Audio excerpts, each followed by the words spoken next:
इस नंगे भूखे व्यक्ति के पीछे सारा भारत पागल होकर पड़ गया। ये होती हैं फौलादी छातियां।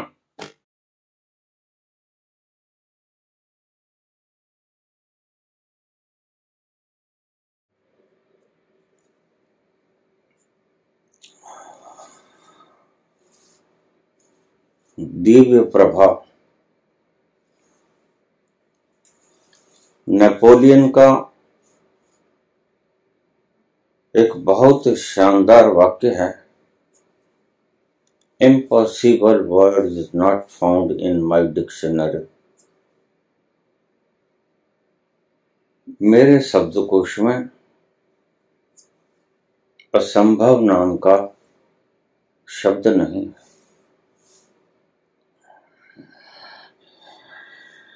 इसके बारे में आप क्या कहना चाहेंगे?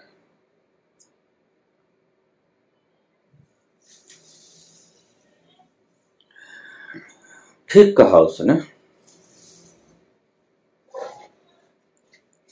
असंभव शब्द समझदारों की डिक्शनरी में, शब्दकोश में मिलना भी नहीं चाहिए, मिलता भी नहीं। असंभव शब्द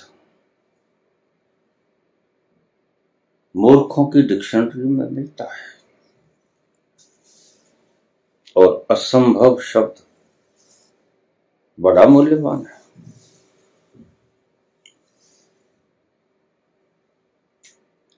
जब तुम कहते हो impossible word is not found in my dictionary,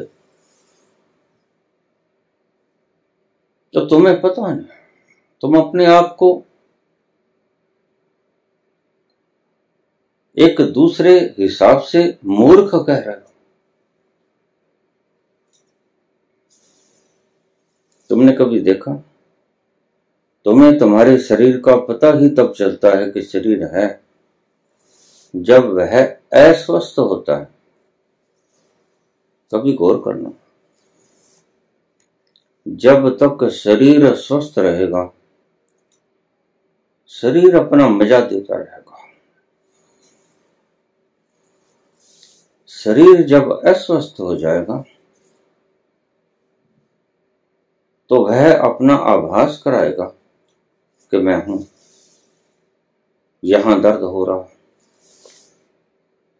यहां ये तकलीफ है। अस्वस्थ शरीर ही बता पाता है कि मैं हूं। स्वस्थ शरीर कभी नहीं बताता कि मैं हूं। स्वस्थ शरीर की यही पहचान है। जो शरीर तुम्हें बताना शुरू कर दे कि मैं हूं, समझ लेना कहीं ना कहीं उसमें अस्वस्थता का प्रवेश होना शुरू हो गया।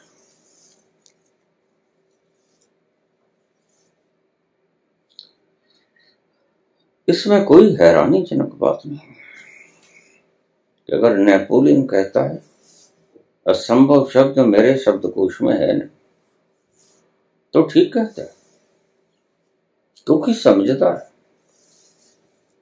और समझदारों के शब्दकोश में असंभव शब्द होना भी नहीं चाहिए।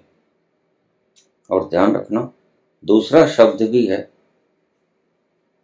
जो समझदारों की डिक्शनरी में मिलता नहीं। चौंक मत जाना, वो है सुख। जहां समझ है वहां सुख नहीं। अब ये उल्टे वाक्य मालूम पड़ेंगे। समझ का और सुख का वैर है। समझ का और शांति का वैर है। जहां तुम समझदार हुए, सुख खोना शुरू हो गया। बच्चा जब तक ना समझ रहता है बड़ा प्रसन्न होता है। जीसस ने भी एक शब्द कहा, only they will enter in my God's kingdom who will be innocent just like a child। न समझ होंगे, वो ही मेरे परमात्मा के दरबार में प्रवेश कर पाएंगे। और परमात्मा का दरबार क्या है? वो आनंद का सरोवर, आनंद का सागर, वो उठती हुई आनंद की महक, वाष्प,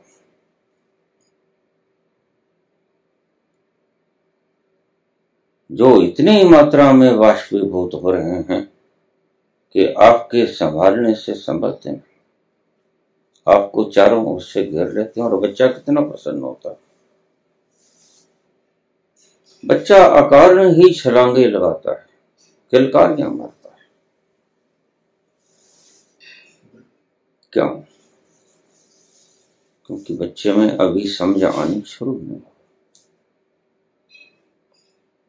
और तुम चाहते हो कि बच्चा जल्दी से समझदार हो जाए, तुम उसकी हत्या कर रहे हो। बच्चे को नासमझी की मौज का आनंद लेने दो। नासमझी में जो आनंद है वह समझदारी में कहां? समझदारी में दुख है। तुमने समझदार होकर क्या कर लिया?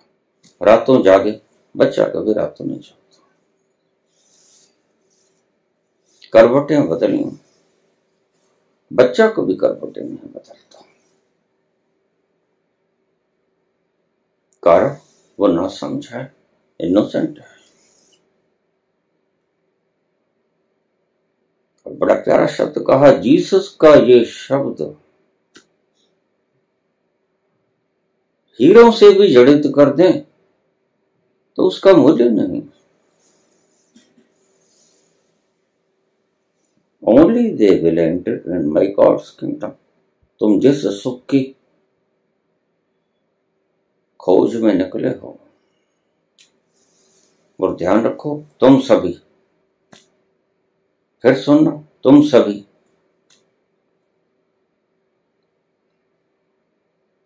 किसी को, I am not sparing anybody, मैं किसी को अलग नहीं कर रहा हूं। तुम सब इस सुख की खोज में निकले हुए राहगीर। सुख मिलता नहीं, उसका बेसिक कारण तुम चूक जाते। उसका बेसिक कारण है तुम्हारी समझ। काश तुमने 2 घड़ी के लिए उल्लूपन दिखलाया होता। ये लक्ष्मी का वाहन उल्लू ऐसे ही नहीं बना दिया है, इसके बड़े गहरे अर्थ। तुम घड़ी 2 घड़ी को उल्लू बनकर देखना।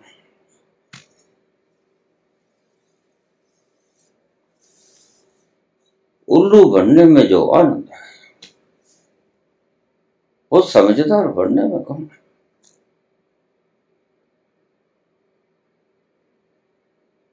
उल्लू अपने ही मस्ती में मस्त रहेंगे। कभी आपसे कंपटीशन किया उसने? कभी दौड़ लगाई, कभी मैराथन के अंदर भाग लिया, कभी कोई क्रिकेट का मैच खेला, किसी कंपटीशन में उतरा? बड़ा समझदार है उल्लू, क्योंकि वो उल्लू है। ना समझी में जो मजा है वो समझदारी में कहा। इसे नेपोलियन ठीक कहता है, असंभव शब्द मेरे शब्दकोश में पाओगे भी नहीं, समझदारों के शब्दकोश में असंभव शब्द मिलेगा भी नहीं, मिलना भी नहीं चाहिए, अन्यथा वो समझदार है नहीं। समझदार सदा ही कहेगा मैं हूं, मैं हूं तो दुनिया है, और जब मैं चला जाऊंगा तो ये दुनिया भी चली जाएगी। समझदार ऐसा मानता है और समझदार ऐसा कहता है असंभव शब्द मेरे शब्दकोश में है नहीं। ठीक कहता है।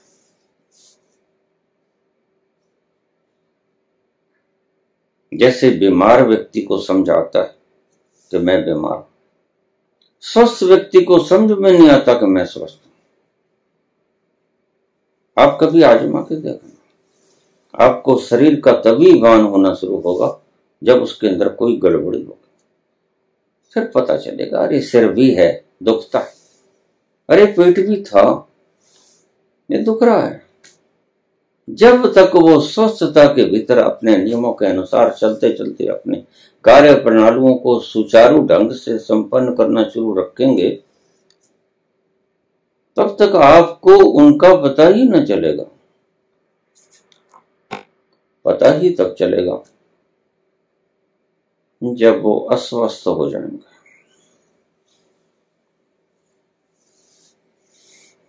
नेपोलियन ने ठीक कहा, आपके संसार और समाज की दृष्टि के हिसाब से ठीक कहा,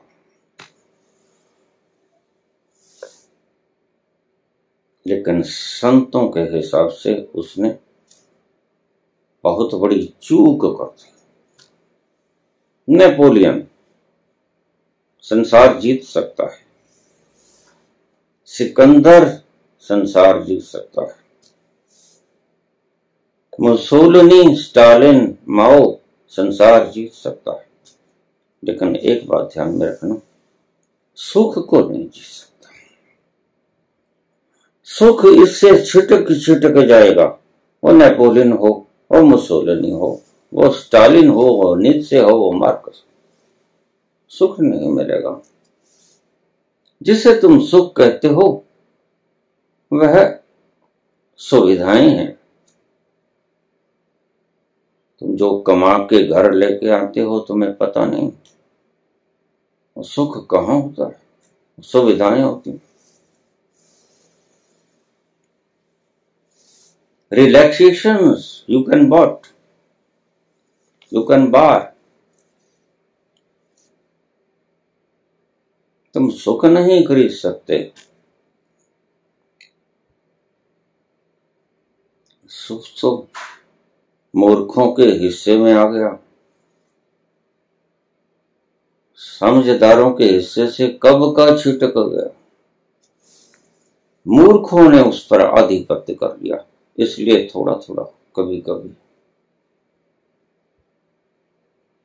मूर्ख बन जाया करो।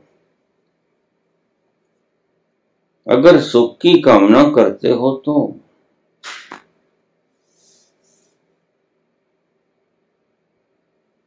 तुम सुविधाएं खरीद के घर ले आते हो, लेकिन तुम भूल जाते हो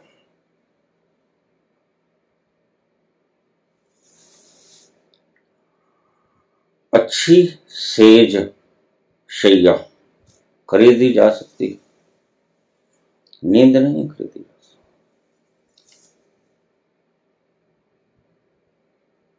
56 प्रकार के रसीले व्यंजन खरीदे जा सकते हैं, भूख नहीं खरीदी जा सकती। पदार्थ खरीदे जा सकते हैं, सुख नहीं खरीदा जा सकता।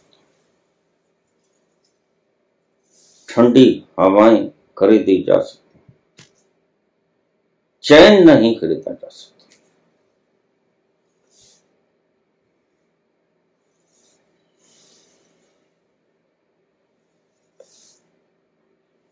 छज्जू को किसी ने कह दिया था वो बल्ख और बुखारा, बड़ा प्यारा है। वह जिसने नहीं देखा, मानव जीवन लिया के ना लिया बेकार हो गया। छज्जू ने कहा देख के तो आए, यहां चुबारे में पड़े रहते हैं, चारपाई तोड़ते हैं, चलो बल्ख बुखारा दिखाएं। तो चले, बल्ख बुखारा देखा है, सारा बल्ख घूम लिया, बड़ा सुंदर शहर है बल्ख बुखारा, सब देखा, लेकिन तुम भूल जाते हो। यात्रा करते करते, देखते देखते तुम थक भी जाते हो, ये भूल जाते तो थक गए, और एक दिन तुम भी थक जाते हो, भूल मत जाना। संसार की कोई भी वस्तु को इकट्ठी करनी शुरू कर देना बड़े जोशो खरोश से तुम शुरू करोगे, लेकिन मेरी बात को पल्ले बांध लेना, ध्यान रखना, एक दिन थक जाओगे और एक दिन आप उसे ही नेग्लेक्ट कर लोगे। नहीं, बस और नहीं। भूखा व्यक्ति जिस कवाय से भोजन के ऊपर झपट पड़ता है, तृप्त होने के बाद कब एक गस्सी को निगल पाता है? नहीं, वही गस्सी जो उसके लिए प्राणों से ज्यादा प्यारी थी, भूखा था। और वही गस्सी अगर अब खाएगा तो वमन हो जाएगा।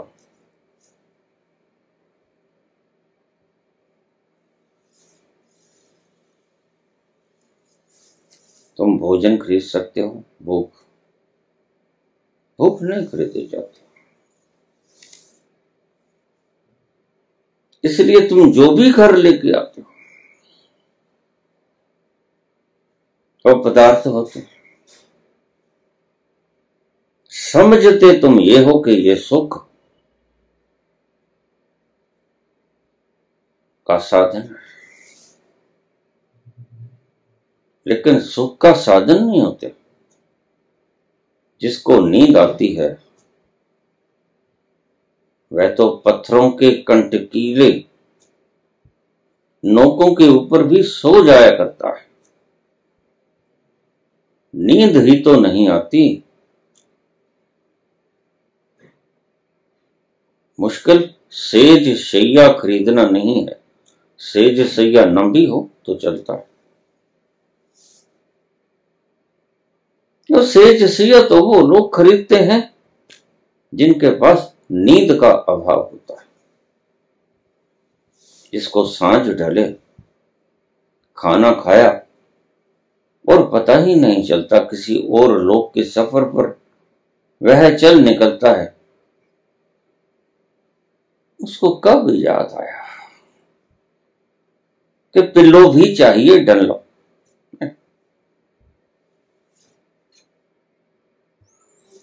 आज तक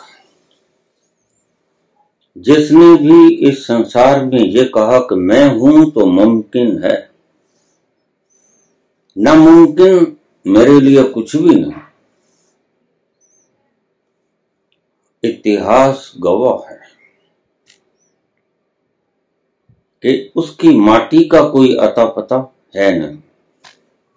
जिसने भी कहा कि मैं इस सृष्टि को जीत लूंगा, उनकी मजारों का कोई पता नहीं, वो कहां दफन।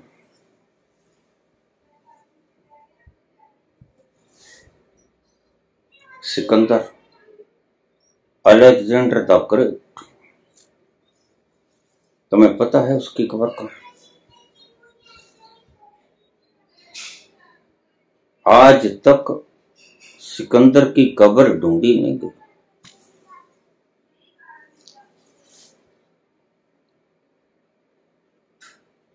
जो बिल्कुल नामालूम व्यक्ति था उसकी कब्र का पता है, लेकिन सिकंदर जो इतिहास के पोलर स्टार की तरह चमक रहा है, उसकी माटी का कोई पता नहीं, कहां दफन। जिसने कहा मैं हूं तो मुमकिन है, उसकी खाक का कोई ठिकाना आप ढूंढ के दिखा।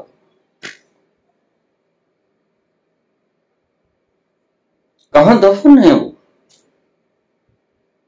पता नहीं।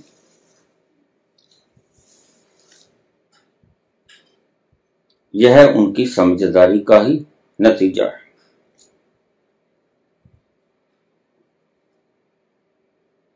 और ध्यान रखना, जैसे शरीर को पता तब चलता है जब वो अस्वस्थ होता है, ऐसे ही आपको पता तब चलता है आपकी बुद्धि को कि मैं समझदार हूं, जब वह मूर्ख हो जाता है। यह एक निशान। विपरीतता की स्थिति में ही आभास हुआ करते हैं। ये उलट शब्द हैं लेकिन सत्य हैं।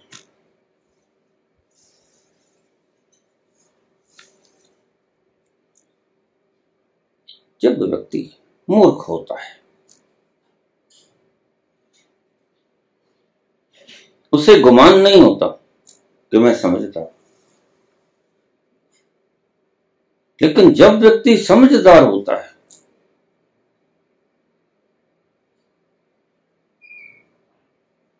तो उसे लगता है कि मैं मूर्ख हूं।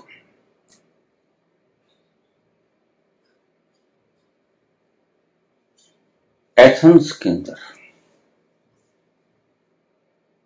यह प्रचलित थी बात कि सुकरात यूनान के सबसे बड़े समझदार व्यक्ति हैं,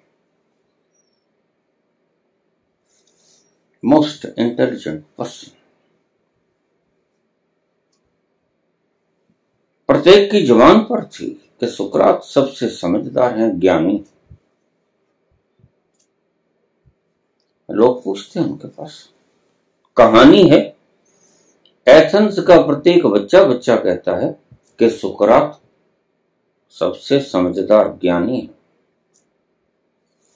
आपका क्या विचार? बड़ा प्यारा शब्द कहा सुकरात। सुकरात कहते हैं, जब से मैंने जाना सत्य क्या है, तब से मैंने पाया कि मेरे से बड़ा अज्ञानी ही कोई।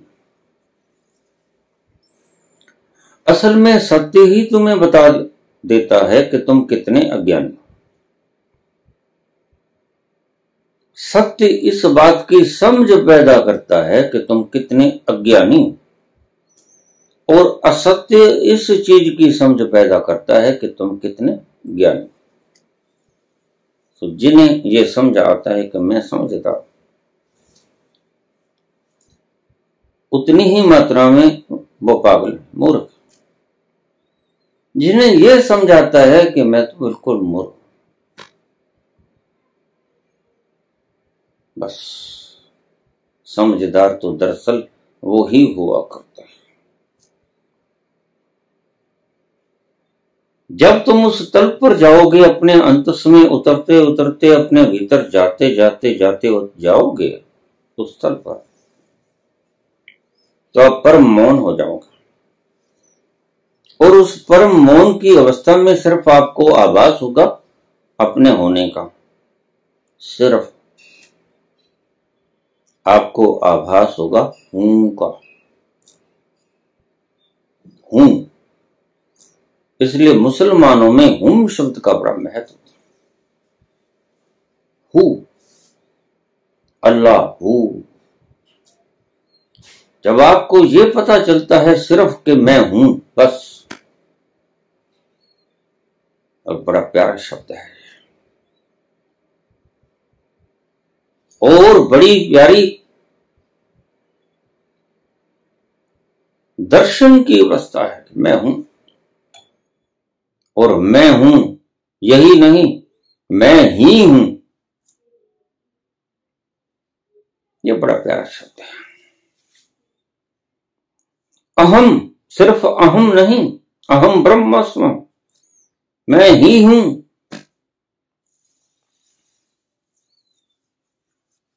यह परम चैतन्य की अवस्था ही परम समझदारी की अवस्था है। और उस परम समझदारी में व्यक्ति को पता चलता है, क्या पता चलता है? कि उस अवस्था में सिर्फ होना ही होता है, जानकारी कुछ नहीं। इन शब्दों को ठीक से समझ लेना, गहरे बहुत हैं।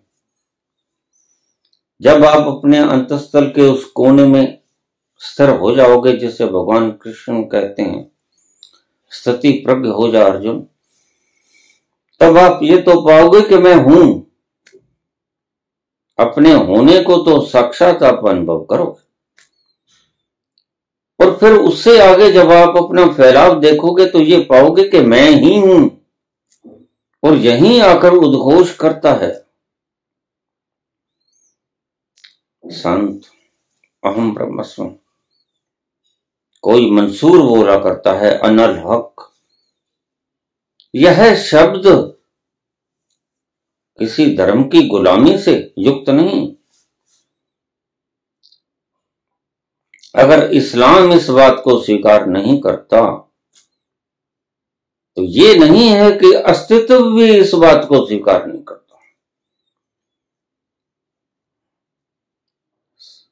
अस्तित्व तो है और तुम अस्तित्व ही हो, और अंतिम परिणाम यही होता है। अंतिम परिणाम जो आप पाओगे वो आप ये पाओगे कि बस तुम ही हो। तुम्हारा होना ही सब जगह स्कैटर है, फैला हुआ है, बिखराव है तुम्हारा हर जगह।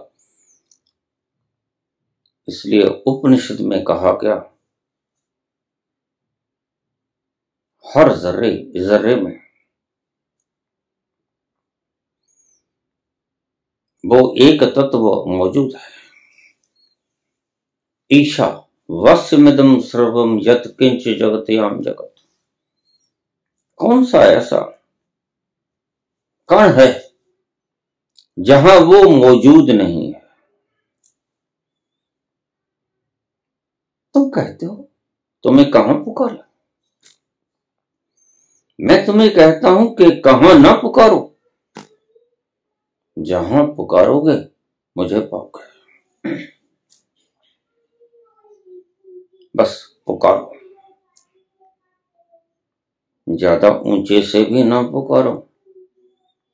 ये मस्जिदों के ऊपर चढ़कर बांग देकर भी मत पुकारो। ये यूनिट्स लगाकर लोगों की नींद खराब करके भी मत पुकारो। बस पुकारो, और पुकारो ऐसा पुकारो कि लब ना खुले, कि जीवा ना चले, कि मन ना बोले। और वह जो मौन पुकार होती है वह होती है असली पुकार। या यूं समझ लो कि खुद के होने का एहसास, इससे बड़ी कोई पुकार नहीं। शब्द कह रहे हैं मेरे साथ साथ बहते जाना, तो आप इनका तात्पर्य समझ पाओगे।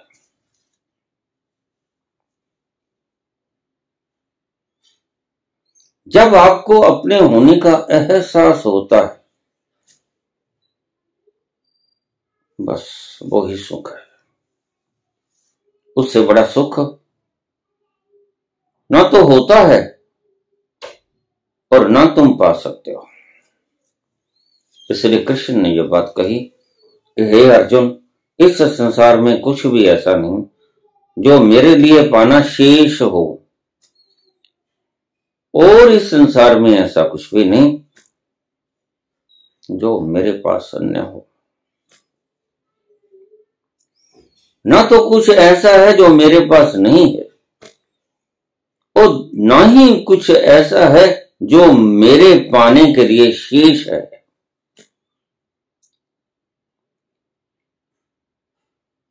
जो सब कुछ है वो ही मैं हूं। लेकिन धर्मों में इन बातों को मान्यता नहीं दी गई, तो कागजों में काले अक्षरों में अगर मान्यता नहीं दी गई तो इसका अर्थ ये नहीं कि अस्तित्व में वो नहीं है। अस्तित्व में तो वो है। इसलिए इस्लाम के ऊपर चलने वाले मंसूर भी कट मरते हैं बोटी बोटी, लेकिन वो अनल हक, खालक, खलक, खलक में खालक, इससे परे नहीं हटते, क्योंकि उन्हें दिख गया है जर्रे जर्रे में उस मालिक का रूबरू होना। जिधर देखता हूं उधर तो ही तू है, हर जर्रे में तो ही तो रूबरू है।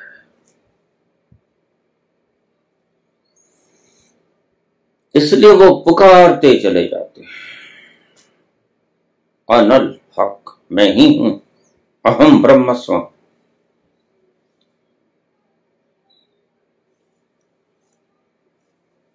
मेरे पास एक व्यक्ति आया,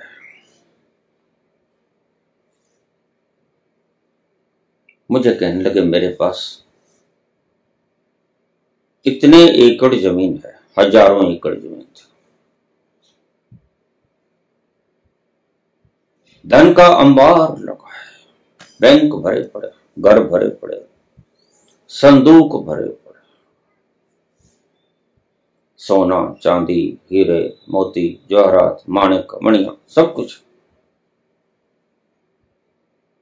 अच्छे नौकर चाकर सेवक हैं,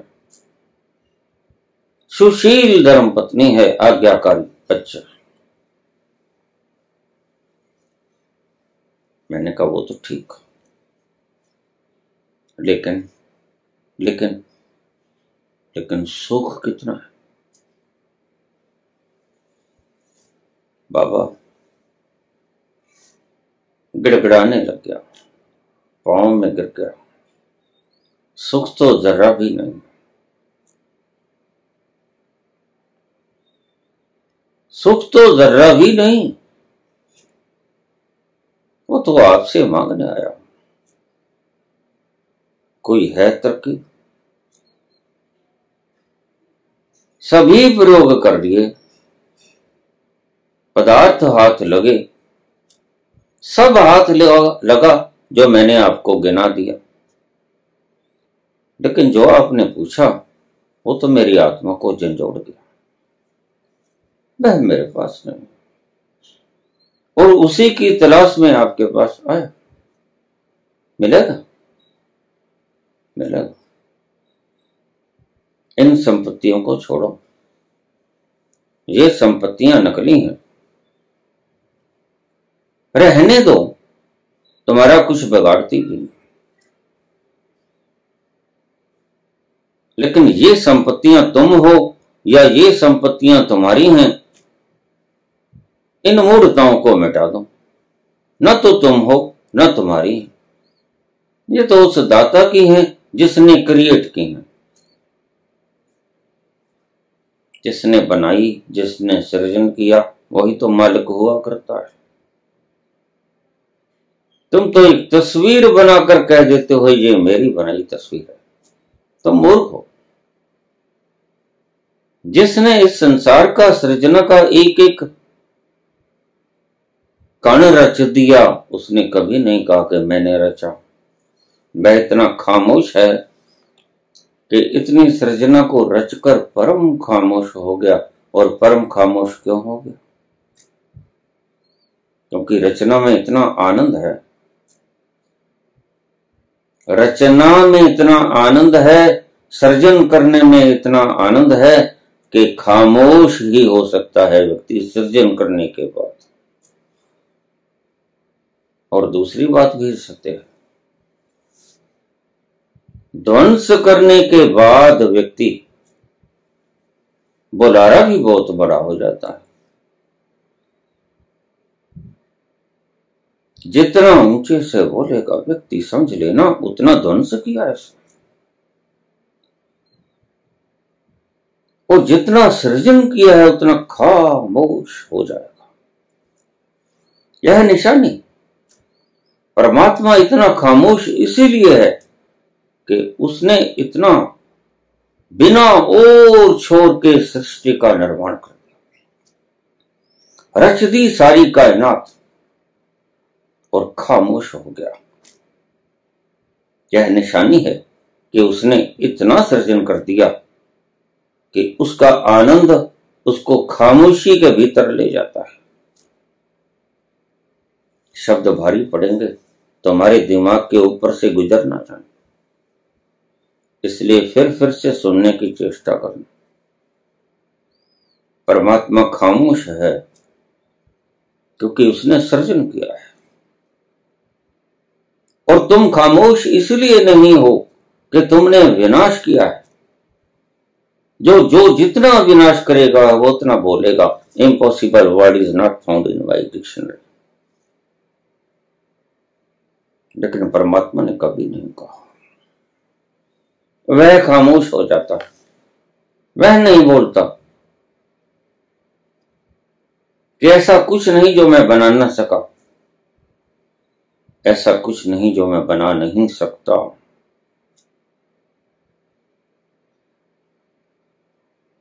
सृजन तृप्ति की ओर ले जाता है।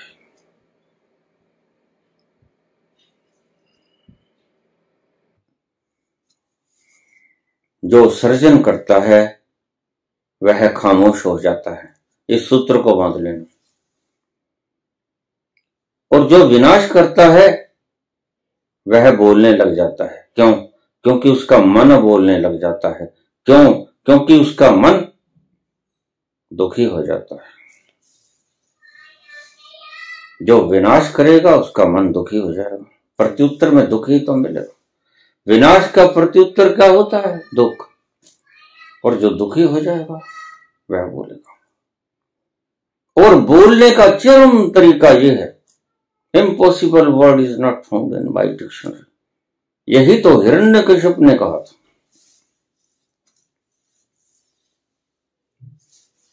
लेकिन कहानी है शास्त्र की बड़ी प्यारी कहानी। हिरण्यकश्यप को धीरे धीरे धीरे धीरे धीरे धीरे ये जो अंधलोलुप व्यक्ति, भांड, ये चरणों का चरण प्रसाद अपने माथे पर तिलक करते हैं। और राजा को लगता है कि मैं तो बहुत बड़ा हो गया, और फिर ये चाटना शुरू कर देता है। तो राजा को लगता है मैं तो महान हो गया, और फिर वो उसको सिर पे उठा लेते हैं। और राजा को लगता है मैं तो परमात्मा हो गया।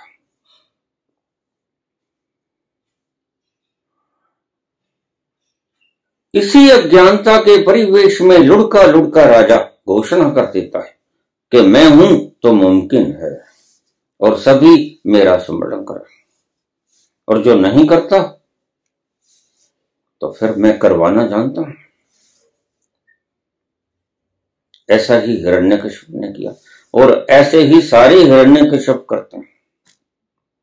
ये किसी एक हिरण्यकश्यप की बात मैं समझाता नहीं हूं, ये शास्त्र के भीतर पहले से ही विद्यमान चीजें, क्योंकि मनुष्य की मनोवृत्ति का शास्त्र से ज्यादा बढ़िया संपादन कौन कर पाता है। शास्त्रों में इन्हीं चीजों का रहस्य अगर तुम पड़ताल पाओ तो तुम धन्यभागी हो। तो मूर्ख तो तुम तब होते हो जब तुम हीरे जवाहरातों की बजाय कंकड़ पत्थर बीन लाते हो। लेकिन शास्त्रों में तुम भूल जाते हो कि हीरे मोती जवाहरात भी हैं। तो इतने चरण चुंबक पैदा हो गए कि राजा को लगा कि अब तो मेरे पांव धरती पे हैं नहीं, मैं कुछ अलग हूं, और मैं राजा, और मैं भगवान से भी ऊंचा, और भगवान तो मेरे पैरों की धूल। और उसने कह दिया कि मैं ही परमात्मा हूं। ये उद्घोष दो स्थान पे मिलता है। एक स्थान पर अनुभव होता है अहम ब्रह्मस्म का, और एक स्थान पर अहंकार होता है अहम ब्रह्मस्म का। इन शब्दों को अच्छी तरह से समझ लेना। मनीषी अनुभव करता है अहम ब्रह्मस्म, वो अपना बिखराव समग्र अस्तित्व में पाता है, वही वह है। और एक उद्घोषित करने वाला व्यक्ति भी होता है जो कहता है अहम ब्रह्मस्म, मैं हूं तो मुमकिन है। यही तो कहना शुरू कर दिया। कहानी बड़ी प्यारी है।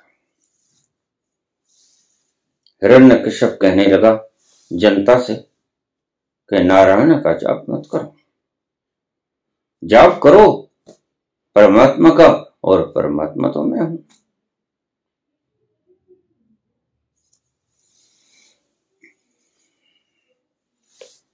जिन्होंने विरोध किया सर कलम कर दिए गए,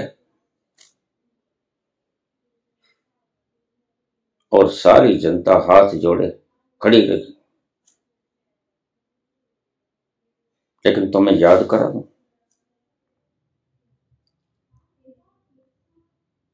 कि इस हाथ जोड़े जनता की खड़ी हुई जनता के भीतर उसका आपका सपुत्र उभर के आया, प्रहलाद। वो कहता, नहीं पिताश्री, तुम भगवान नहीं, भगवान तो नारायण है। तो हिरण्यकशिपु ने कहा, बच्चा है, मूर्ख है, समझा लेंगे। लेकिन वह तो अड़ा रहा। वो कहता, नहीं नहीं, वह तो बच्चों को इकट्ठा करता और बाजुमन नारायण नारायण नारायण। ये बात हजम ना हुई हिरण्यकशिपु से, और उसने अपने ही बच्चों को धूर्तता देखी है। लोग अपने ही बच्चों को मार देते हैं। ये धूर्तता की प्रकाष्ठा है। अपने ही बच्चों को मार देना,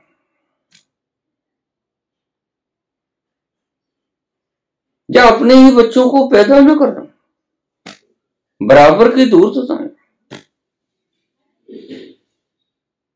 क्योंकि बच्चे ही तो तुम्हारी जड़ निकालेंगे, इसलिए पैदा ही ना करो। तो हमारी पंजाबी में कहावत है कि तेरी जड़ें कौन हिलाए, तो कहते तेरी अपनी ही जाए। तेरी जड़ें कौन हिलाए, तेरे अपने ही जाए। इसलिए जो व्यक्ति अहंकार की ऊंचाइयों को छूना चाहता है, वह संतति ही उत्पन्न नहीं करता। क्योंकि अगर संतति उत्पन्न होगी तो फिर तो गए काम से। जब बच्चों ने ही आपके विरुद्ध बोलना शुरू कर दिया, हालांकि बच्चों और जनता में फर्क कोई नहीं होता, लेकिन फर्क बड़ा भारी होता है। धृतराष्ट्रों के लिए यह फर्क होता है, अन्यथा दुर्योधन में और युधिष्ठिर में क्या फर्क था? युधिष्ठिर ज्यादा समझदार था, विनम्र था, और जो विनम्र होता है समझदार वही तो होता है। सच्चा समझदार तो विनम्रता ही समझदारी लेके आती है। लेकिन धृतराष्ट्रों को अपने पुत्रों से ही मोह होता है, और जो ज्यादा अंधे हैं और ज्यादा अहंकार को परिसीम ऊंचाइयों तक लेकर जाना चाहते हैं, वो बच्चों को जन्म ही नहीं देते। क्योंकि जड़ खो देंगे तो ये बच्चे ही खो देंगे। वो डरता है, महाकायर व्यक्ति है। आपने देखा, मां तब तक वो नूर नहीं होता मां के चेहरे पे जब तक वो मां नहीं बनती। देखिए, एक शब्द बोलता हूं, हुस्न होता है, लावण्य नहीं होता। हुस्न होता है, रोनाई नहीं होती। ये रोनाई बड़ी कीमती है। हुस्न तो ढल जाएगा, लेकिन ये रोनाई नहीं ढलेगी। ये वो तत्व है जो कभी मरता नहीं, जो जलता नहीं, जो गलता नहीं। रोनाई वहां से उठती है। और हुस्न उठता है तुम्हारी बेफिक्री से, तुम्हारी डाइट से हुस्न आता है, और रोनाई आती है तुम्हारे अस्तित्व से। ये भेद है दोनों का, हालांकि तुम समझ नहीं पाओगे, थोड़ी गहरी बात है। तो उसके बच्चे ने ही विद्रोह कर दिया, नहीं पिताश्री। परमात्मा तो विष्णु है, बजमन नारायण नारायण नारायण। बच्चों को इकट्ठा कर लेते प्रहलाद, और प्रहलाद बच्चों से कहते चलो गुणगान करें, और गुणगान करते प्रभु के नाम का।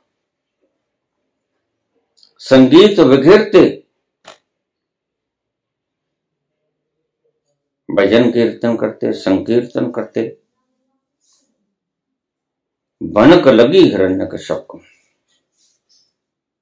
और हिरण्यकश्यप तमतमा गया। दुष्ट लोग अपने ही बच्चों के कातिल हो जाते हैं।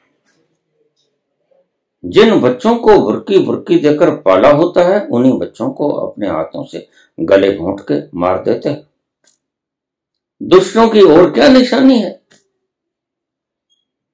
जनता भी तो राजा की बच्चे बच्चियां ही होते हैं। फर्क कहां होता है? अगर तुम ठीक से समझ पाओ तो फर्क नहीं होता। लेकिन जो ज्यादा जड़ हो गया, जिसका अहंकार इतने आसमान की ऊंचाइयों तक उछल गया, वह जड़ हो ही जाएगा। क्षमा करना, मैं अहंकार कह रहा हूं, अनुभव नहीं कर रहा। अनुभव भी होता है जब तुम तमाम अस्तित्व में तुम्हारा जरा जरा छा जाता है। वह तो किसी मनीषी को मिलता है, और मनीषी भी उद्घोष यही करता है कि मैं ही हूं। कृष्ण भी यही कहते हैं, मैं ही हूं। अनन्याश्चिंतयन्तो माम, मेरी ही उपासना करो, मुझे ही अनन्य भाव से स्मरण करो। और दुष्ट भी यही कहता है। तो हिरण्यकश्यप ने कहा मेरा ही स्मरण करो, मैं ही नारायण से बड़ा हूं, नारायण मेरा बच्चा है, भगवान मैं हूं। I am the creator of Narayan. Narayan को भी मैंने जन्म दिया। प्रहलाद, तुम मेरे बच्चे हो, तुम समझ जाओ, अन्यथा मैं तुम्हें दंडित करूंगा। कहां छुपता है? टूट जाता है, सत्य टूट जाता है, झुकता। सत्य कट जाता है, झुकता नहीं। यही सत्य की निशानी है। और जो झुक जाए, समझ लेना वह असत्य है। सीधी सी परिभाषा आपको बताते हैं। जो कटना मंजूर कर ले, गुरु तेग बहादुर की तरह, झुकना मंजूर न करे। और हमारे गुरुओं ने तो हमें यही सिखाया है। पूरी की पूरी पीढ़ी औरंगजेब ने लीड ली। गुरु तेग बहादुर, गुरु गोविंद सिंह, 4 नन्हे नन्हे बच्चे, मां गुजरी, सब खत्म कर दिया, विनष्ट कर दिया। नामो निशान इनका भी नहीं रहता। लेकिन फिर भी ये करते हैं। इतिहास से सबक लेना चाहिए। इतिहास याद करने के लिए नहीं है, इतिहास सबक लेने के लिए है। इतिहास डिस्कशन करने के लिए भी नहीं। इतिहास के बारे में डिस्कशन करना समय की बर्बादी। किसने आजादी दी, कौन कौन शुमार था, किस किस ने क्या किया, इनके ऊपर बहस करने का कोई फायदा नहीं। पता है, जो चरण चुंबक थे और जो 32 इंच की छाती वाले थे, वो जॉर्ज पंचम के सामने स्टील की तरह जाकर खड़े हो गए। वह महात्मा गांधी 5 फुट 5 इंच कद, 46 किलो 700 ग्राम वजन, 32 इंच की छाती, एक धोती लंगोटी, तन बदन पे कोई वस्त्र नहीं, पांव में टूटे हुए स्लीपर,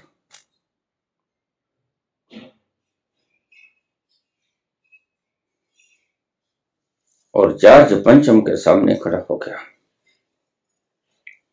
विंस्टन चर्चिल ने कहा, महाराज, वह व्यक्ति तो आपकी ड्रेस के भीतर ना आ सकेगा जो आपने यूनिफॉर्म लगाई आपसे मिलने के लिए। वह तो बिल्कुल इज नेक्ड। नेक्ड?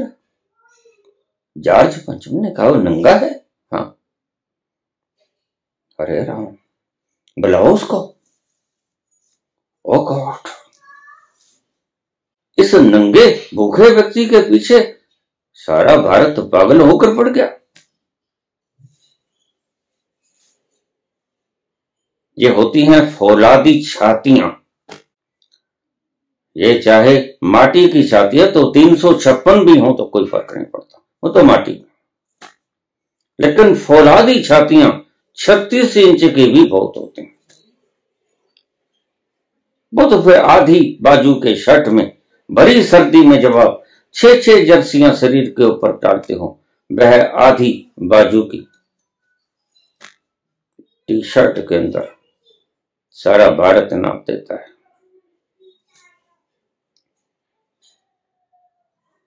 गांधी नंगे थे, एक धोती, मात्र धोती, लंगोट, कौपीन।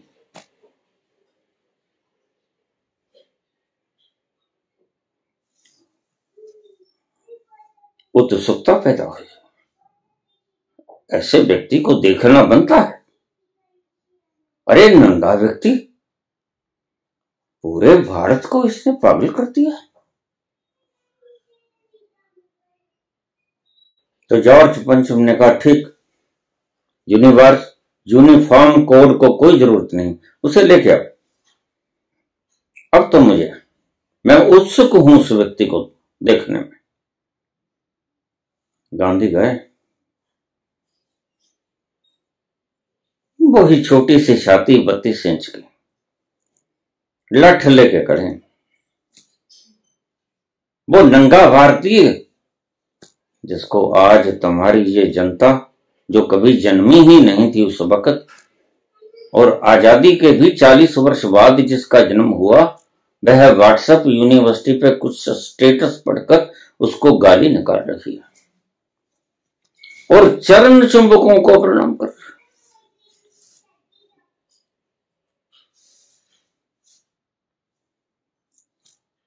और इसका बाप भी तब तक जन्मा नहीं था जो यह बच्चा गाल निकाल रहा है। इसी को ही तो कहते हैं संस्कार। अहंकारी व्यक्तियों के द्वारा फैलाए गए उद्घोष जब इस बचपन के राह माइंड के भीतर घुसेड़ दिए जाते हैं तो ऐसा ही नफरतों का बीज पैदा होता है और ऐसे ही परिणाम आते हैं उसके जो आज आ रहे हैं। तो जब देखा जॉर्ज पंचम ने, अरे ये तो वाकई ही नंगा है, तो जॉर्ज पंचम बोला, mister Gandhi, where are your cross?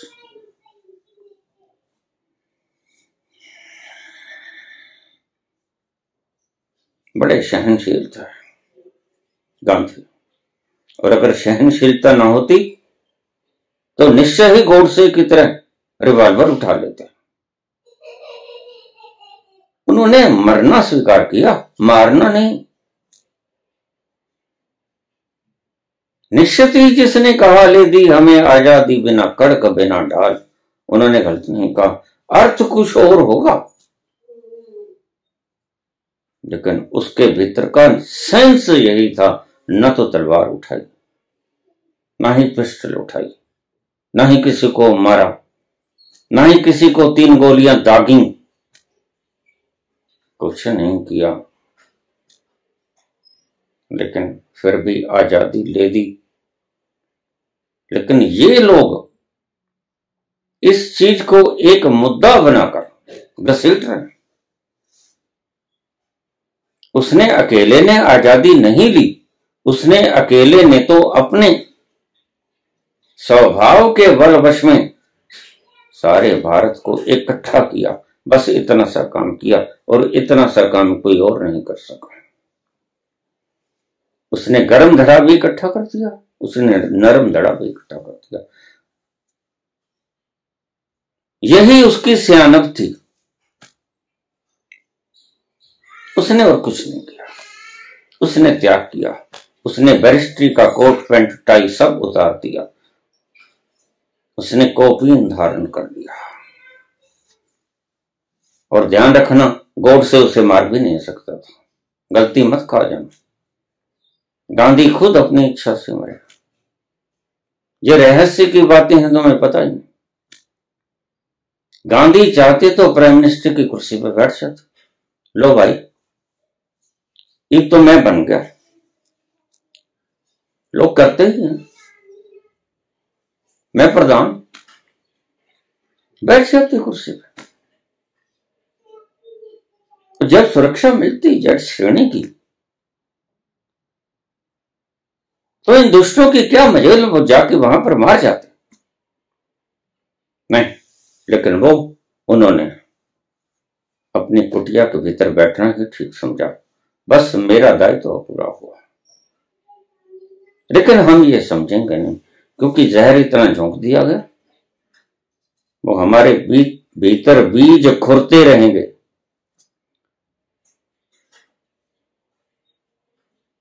और हम चरण चुंबकों को सदा प्रणाम करते रहेंगे, जिन्होंने कुछ नहीं किया। और जिस देश में हत्यारों की पूजा होती है, जिस देश में हत्यारों को पूजा जाता है, वो देश कोई वंदनीय नहीं है। वो देश वंदनीय नहीं है।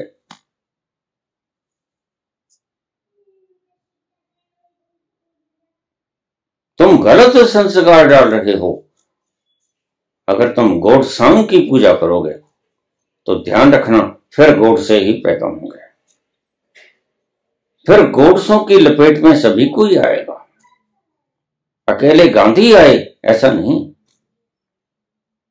बहुत से गांधी आएंगे।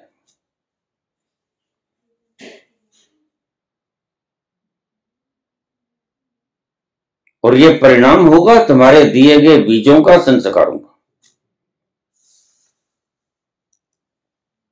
लेकिन सरकारों को, न्यायालयों को इनके ऊपर अंकुश लगाना चाहिए था, नहीं लगा रहे। उसका कोई कारण होगा, वो जानते हैं।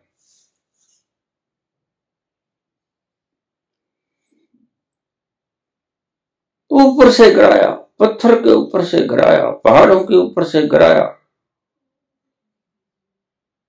हाथी के पांव तले रगड़ के मारने की चेष्टा की। बाप इतनी क्रूरता पे उतर सकता है किसके कारण? अपने अहंकार की प्रदर्शिता के कारण। स्टैंप लगा दो मेरे अहंकार, मेरे अहंकार पे स्टैंप लगा दो कि मैं ही हूं परमात्मा,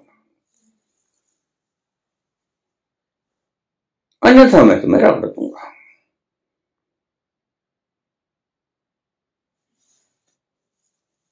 डिक्टेटरशिप के यही शब्द होते हैं, और इस डिक्टेटरशिप से बचने की आवश्यकता है।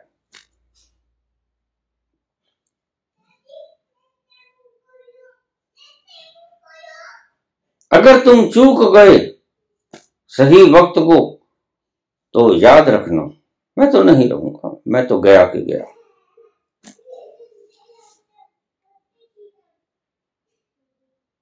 तुम मेरे इन शब्दों को याद करके बरल बरल करके रो। तुम्हें शब्दों के द्वारा मूर्खता प्रदान की जा रही है। उस गुलशन की बराबरी कहां, जिसमें सभी प्रकार के फूल खिलते हैं और बड़े प्यार से रहते हैं। उस गुलशन की बराबरी नहीं होती, और बहुत से देशों में ऐसे गुलशन हैं। अमेरिका परम समृद्ध है, और याद रखना परम समृद्ध है, तो प्रत्येक देश का, प्रत्येक भाषा का, प्रत्येक संस्कार का, प्रत्येक जाति का, प्रत्येक वर्ण का व्यक्ति वहां पर पीआर लिए बैठा है। वह गुलशन तो उजड़ा नहीं। यहां क्या हो गया? लोग मुझे कहते हैं हिंदू खतरे में है। कमाल हो गया।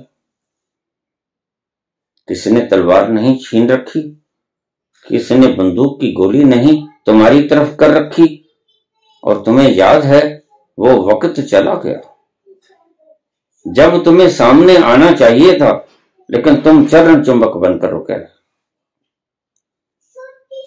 तब तो गुरु तेग बहादुर सामने आके शीश कटवाए, तब भी तुम भगोड़े भाग गए। और जब हम गुलाम थे 1000 वर्ष से, तब भी तुमने कुछ नहीं किया, तब भी तुम सिर्फ पेंशन देते रहे। दो ही चीजों से आदमी को डराया जाता है, और इन भगतों ने ये दो चीजें पल्ले बांध ली हैं। एक तो डराओ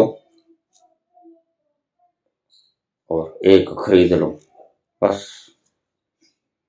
लेकिन आपको पता नहीं, बहुत से लोग ऐसे हैं, ना तो डरते हैं ना खरीदे जाते हैं, बस वो ही असल भारत माता के लाल।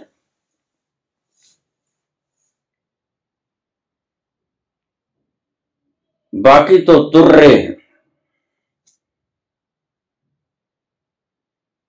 सर के ऊपर तुर्रे।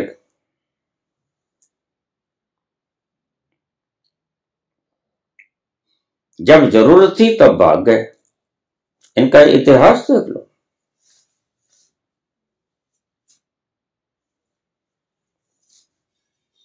ऊपर से गिरवाया, मस्त हाथी को शराब पिलाकर रास्ते में प्रहलाद को गिराया गया,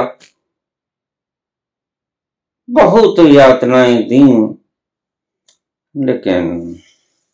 लेकिन एक वारिस है इस संसार का, तुम भूल मत जानो।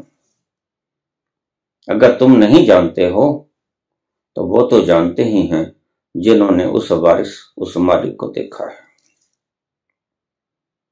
वो तो जानते हैं।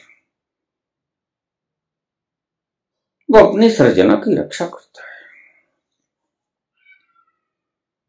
वो अपनी सर्जना की रक्षा करता है जो उसके शरण में पूर्ण समर्पण भाव से आ जाता है। इसलिए भगवान कृष्ण ने कहा, सर्वद्रवाण प्रत्यज्य मामेकम शरणं व्रज, अहम त्वां सर्व पापेभ्यो मोक्षयिष्यामि मा शुचः। मैं तुम्हें सब प्रकार के उत्पात से बचा लूंगा। और ऐसा ही समर्पित था प्रहलाद। गिरता रहा, हाथी के तले लेट गया, लेकिन हाथी ने पांव नहीं रखा, बच गया। और अंत में नरसिंह अवतार ने, यानी प्रकृति ने परमात्मा के परिवेश में हिरण्यकश्यप का वध कर दिया। और कितनी शक्ति थी उसमें। जो वरदान थे, न घर के भीतर मरूं, न बाहर मरूं, न सांझ हो न सवेर हो, न धूप हो न छांव हो, न आदमी मारे न पशु मारे, सभी प्रकार की कवरिंग कर ली गई। इन दुष्टों के द्वारा सब प्रकार की कवरिंग कर ली जाती है, सब प्रकार की सुरक्षा के महल सृजन कर लिए जाते हैं, लेकिन भगवान तो फिर भगवान है।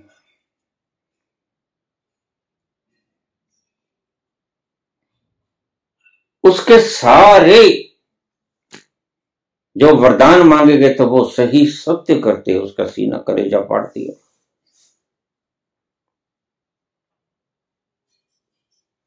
लेकिन परमात्मा तो है ही नहीं इन लोगों के लिए। ये खुद ही परमात्मा है, खुद खुदा है, दूसरा कोई खुदा नहीं। बस ये शब्द कहने वाले नेपोलियन जैसे महाज्ञानी लोग समझदारों की दृष्टि में महामूर्ख होते हैं। ये कितना ही कह ले impossible word is not found in my dictionary, लेकिन इम्पॉसिबल हो जाता है। डिक्शनरी में हो चाहे ना, हो जाता है। और हो गया, हिरण्यकश्यप मर गया।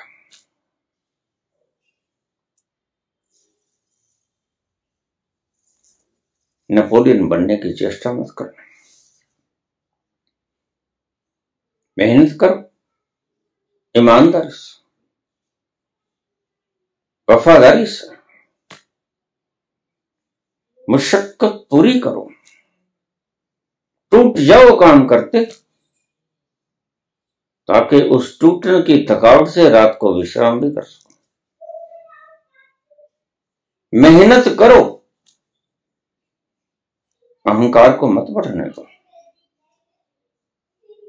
मेहनत गुल खिलाएगी, तुम्हारी ऊंचाइयों पर, तुम्हें टीसियों पर पहुंचाने के लिए अहंकार तुम्हें नरक की गर्त में ले जाने में सहायक से तो होगा। अब तुमने करना क्या है? नरक की गर्त में जाना है या बुलंद ऊंचाइयों को छूना है, तुम्हारे ऊपर निर्भर करता है। गांधी से पूछा, मिस्टर गांधी, तुम्हारे वस्त्र कहां हैं? तो गांधी बोले, राजा जी, मेरे ही नहीं, आपने तो मेरे सारे हिंदुस्तान के, मेरे देशवासियों के वस्त्रों का हरण कर दिया है, चुरा लिए हैं। You have looted them, you have looted their clothes. मेरे ही नहीं, आपने तो समस्त हिंदुस्तान वासियों के वस्त्र लूट लिया है। तुम ऐसे व्यक्तियों को गाली निकालते हो, और तुम्हारे में इतनी जरूरत नहीं कि तुम किसी हवलदार के सामने खड़े होकर ये शब्द बोल दो। और वह तो ऐसा प्रभुत्व राजा था जिसका उस वक्त विश्व के अंदर 2/3 क्षेत्र के ऊपर कब्जा था, जॉर्ज पंचम का।